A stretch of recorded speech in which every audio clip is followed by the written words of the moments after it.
சரோஜாதேவி அவர்களுக்கு நான் ரசிகன்.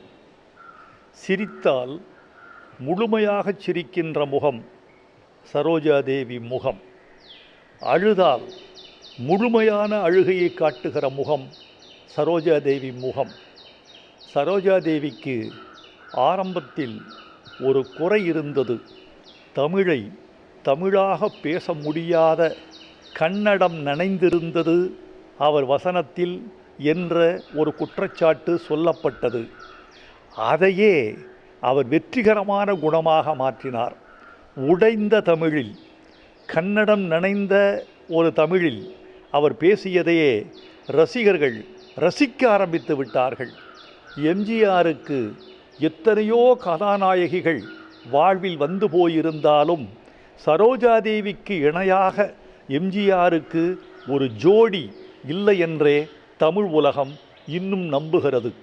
சிவாஜிக்கும் அவர் வெற்றி கொடுத்திருக்கிறார், எம்ஜிஆருக்கும் கொடுத்திருக்கிறார். பாலும் பழமும் படத்தில் சிவாஜிக்கு ஜோடி சரோஜாதேவி. படம் முடிந்தது, முதல் பிரதி பார்க்கிறார்கள். சரோஜாதேவியும் சிவாஜியும் அமர்ந்து படம் பார்க்கிறார்கள். படம் முடிந்தது, ஒரு அமைதி நிலவுகிறது.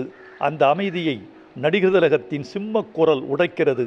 அவர் சொன்னாராம், சரோஜா, இந்த படத்தில் நீ என்னை ஜெயிச்சிட்ட. இந்த வார்த்தை நடிகர் திலகத்தின் வாயிலிருந்து ஒரு நடிகைக்கு கிடைக்குமென்றால் அது சாதாரணமல்ல.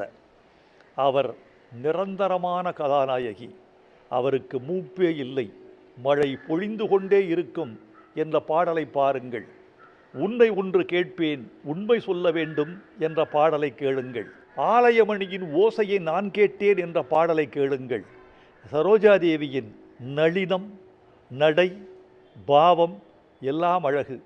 அவரிடம் நான் சொல்வேன், நான் அடிக்கடி தொலைபேசியில் அவரோடு பேசுகிற வாய்ப்பு இல்லை என்றாலும் எப்போதாவது பேசுவேன். நான் அபிநய சரஸ்வதியோடு பேசிக்கொண்டிருக்கிறேன் என்று சொல்வேன். அவர் திருப்பி சொல்வார், நான் சரஸ்வதி புத்திரனோடு பேசிக்கொண்டிருக்கிறேன் என்பார். அப்படிப்பட்ட ஒரு அன்பான ஒரு தோழியை, கலைவாணியை இழந்து விட்டோம். சரோஜாதேவி மறையலாம், அவர் நிழல் இந்த பூமியில் கலை உள்ளவரை நிலைக்கும். கடவுள் ஏன் தான் இப்படிலாம் பண்ணுறாரு தெரியல. நல்லவங்களாம் டப்புன்னு கூப்பிட்டுக்கிறாரு. உங்களுக்கு தெரியும், அந்த அம்மா அபிநய சரஸ்வதி. சரஸ்வதியே ரொம்ப முக்கியமானவங்க, அதில் அபிநய சரஸ்வதி. இது யாருக்கு இந்த பேரெல்லாம் கிடச்சிது? அந்த அம்மாவுக்கு நிறைய கிடச்சிது. என்னென்ன பட்டங்கள் வாங்கியிருக்காங்க தெரியுங்களா? நிறைய பட்டங்கள் வேறு.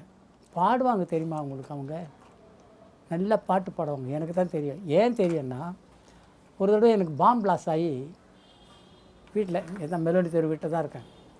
கேள்விப்பட்டவுடனே கார் எடுத்துன்னு வந்துட்டாங்க வீட்டுக்கு. வந்து நான் பெட்ரூமில் படுத்துட்ருக்கேன். நான் படுத்துருக்கேன், இங்கே தலைக்கட்டை வந்து உட்காந்துக்கிட்டாங்க. உட்காந்துக்கின்னு என் தலையை தடி கொடுக்குறாங்க. இது யாரா தலையை தடி கொடுக்குறாங்க? கணத்தை தான் இந்த அம்மா. ஐயோ, துணி எழுந்து படு அப்படி சொல்லிட்டு இந்த கையில் அப்போ பாம்பில் கவரெலாம் போட்டிருக்கேன். படுக்க வச்சுட்டு அப்படியே அவங்க அவ்வளோ கண்ணில் தண்ணி. எனக்கு அவங்க அழுகணும்னு நெசசரி இல்லை, அந்த பாசம். அப்படி கணேஷ் பயப்படாத, கடவுள் இருக்கார் நம்மளுக்கு அப்படின்னு எனக்கு ஆறுதலாம் சொல்லி கூடவே ஒரு 3/4 மணி நேரம் 1 hour கிட்ட இருந்தாங்க என் வீட்டில் இருந்து. அப்படியெல்லாம் ஏன் சொல்கிறேன்னா, அவ்வளோ நல்ல மனசு உள்ளவங்க. சிட்டுக்குருவி முத்தம் கொடுத்து சேந்திட கண்டேனே செவ்வாழை, அந்த பாட்டு ரொம்ப பிடிக்கும் எனக்கு. ஏன்னா அது அவ்வளோ அழகாக இருக்கும். அந்த பாட்டு ரொம்ப பிடிக்கும். யாரைத்தான் நம்புவதோ பேதை நெஞ்சம், யாரைத்தான் நம்புவதோ பேதை நெஞ்சம்.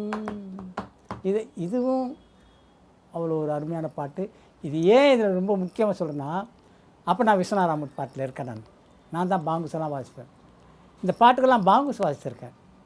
அது அந்த அம்மாவோட நடிப்பு, அந்த அம்மாவோட லிப்பு மூட்டு கொடுத்த பாட்டு, இதுக்கெல்லாம் நானும் பங்கெடுத்திருக்கேன்னு சொல்லும்போது இப்போ இந்த நேரத்துக்கு எவ்வளோ எனக்கு பெருமையாக இருக்குது. அப்போ காலத்து ஹீரோகளும் ஆக்ட் பண்ணிவிட்டு இப்போ ஒரு ஜென்ரேஷனில் இருக்க ஹீரோ கூட ஆக்ட் பண்ணிட்டு போயிட்டாங்கன்னா அவங்கள நம்ம மறக்க முடியுமா? எப்படிப்பட்ட ஒரு தேவி யார்? சரோஜா தேவி. உடனுக்குடன் செய்திகளை தெரிந்து கொள்ள சன் நியூஸ் பெல் ஐகானை கிளிக் பண்ணுங்கள்.